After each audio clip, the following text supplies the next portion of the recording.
Hi, it's Chris, still not in my cider shed, still in my kitchen. Can't wait to get back in the shed, but we'll have to stay here for the time being. I don't like it in here as much. I like my kitchen, I just kind of like doing the tastings out of my shed more. So I'm looking forward to getting back to doing that. But in the meantime, it's a very quick one because it's something we've tried before, but I've been tracking, and it is by a great producer. Gregg's Pit, there you go, Gregg's Pit. So James Marsden, Gregg's Pit, Much Markle, Herefordshire. Great cider maker, great perry maker, and this is in fact a perry, and it is the Blakeney Red Butt and Oldfield 2019. We're now in 2021, so I was going to sell this over Christmas.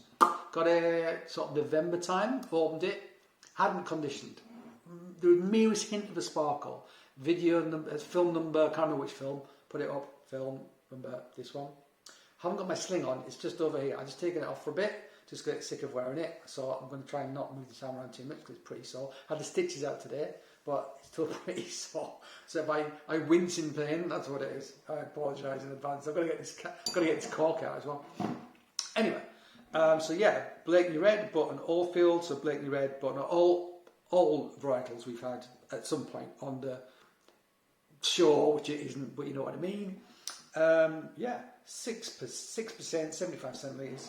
So let's open it up and see if it's conditioned. So most of these are in my lockup, but I did move some into the house. I had them in these cupboards behind me actually, and just to put them somewhere warmer to see if I could accelerate any sort of fermentation, to see what potential there was in the bottle, to see if there was any sparkle in there, or if it was just going to stay still. Basically, there was a hint of a sparkle the first time I opened it. I mean, it was merest hint of a sparkle the very first time I opened it, which was late November.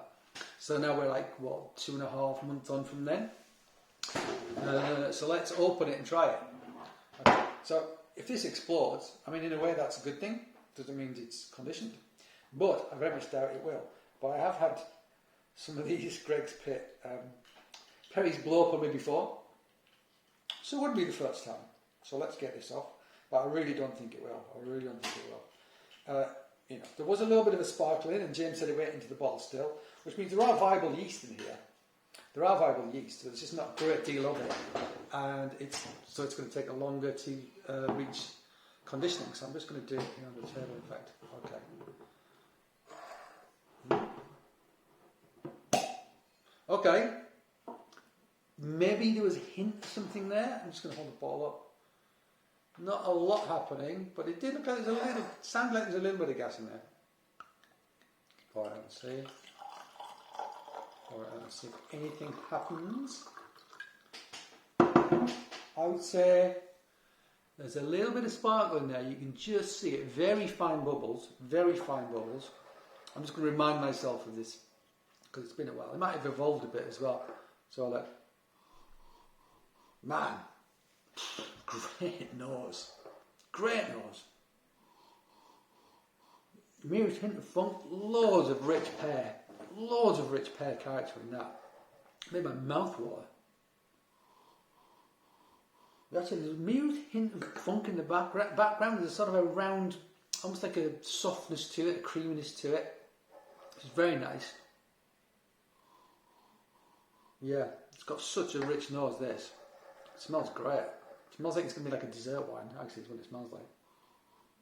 But yeah, there's that slight funk to it, sort of, you know, sulphurous volcanic character. Let's try it.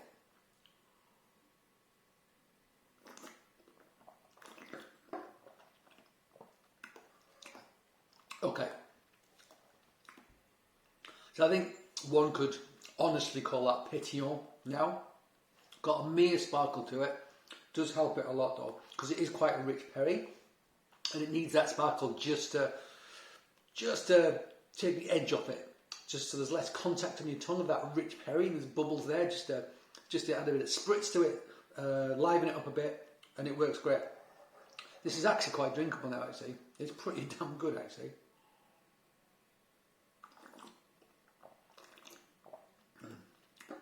So there's definitely yeast in there, and they're definitely doing the job, but very slowly. There's very little yeast in there.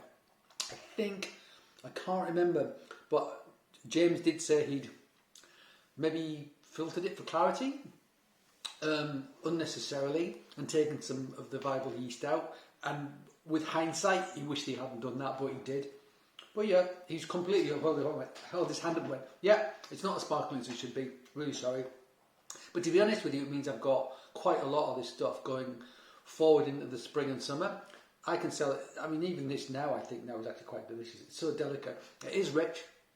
It has got sorbitol in there. There's quite a lot of sweetness in there. He might... Oh, did he?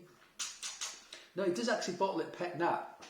Pet nat, so there will be some sugar in there left over because it hasn't been fermented out by the yeast, and there's probably sorbitol as well from the pear, so that's going to be quite a sweet, rich character.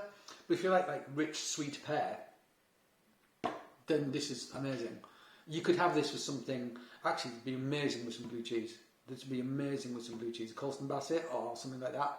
Fantastic. Don't go Roquefort, don't like that. Nothing too salty, too aggressive. Something rich and creamy. Colston Bassett, Stilton is that. Or you could go for something like, I don't know, even like a Gorgonzola or something like that, actually. That would probably be brilliant with as well. If you want something like slightly more gentle and blue. There's loads of other blues, but you know, I'm just naming two quite famous ones because it's easier for you if I do. So yeah, this is actually pretty delicious, and I don't mind the fact I've got like 15 plus cases of it.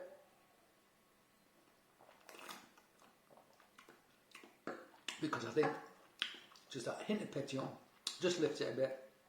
It's pretty delicious, rich, round, that hint of funk. What I got on the nose is coming through on the palate. Yeah, I mean, I've got a sweet tooth, so this is fine by me. There's a merest hint of acidity in it, just a merest hint.